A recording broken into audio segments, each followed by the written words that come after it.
attributes of God. So you're Yahweh, you're the eternal God. Look at verse 11. Yours, O Lord, is the greatness and the power and the glory and the splendor. I memorized it with the word victory. And the victory and the majesty and the splendor. Notice all these aspects of God. He's great, He's powerful, He's glorious, He's majestic, and He's the owner of everything. In heaven and on earth, everything belongs to you. Start out building or cultivating a spirit of gratitude by understanding who God is. I like what it says in Psalm 97 and verse 12. Rejoice in the Lord, you righteous, and give thanks at the remembrance of His holiness. To meditate on the attributes of God is to develop in us the spirit of gratitude. Or how about Psalm 136 and verse 1? Give thanks to the Lord, for He is good, and His love endures forever. Talk about a praise chorus that repeats.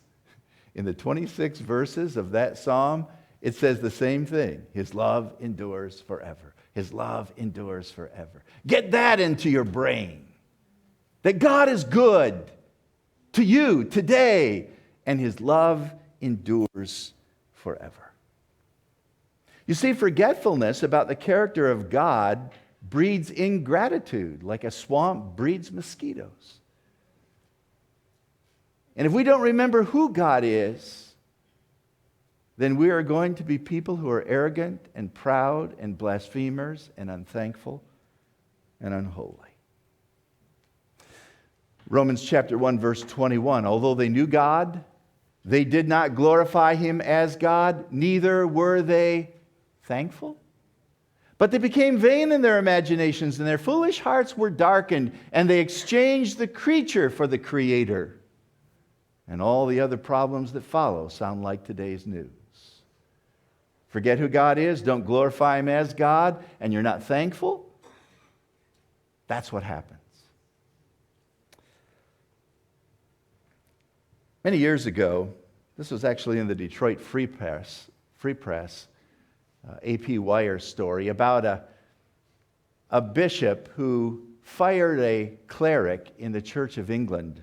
This was around the area of London. Anthony Freeman, who was 48 years old, was dismissed by his bishop, Eric Kemp, because Freeman wrote a book in which he said God doesn't exist. His actual words were, there's nothing out there, with reference to God.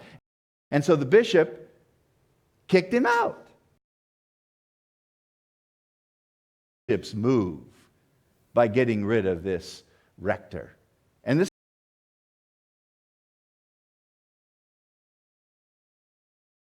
good and loving. And our attitude impugns the people that we touch in everyday life.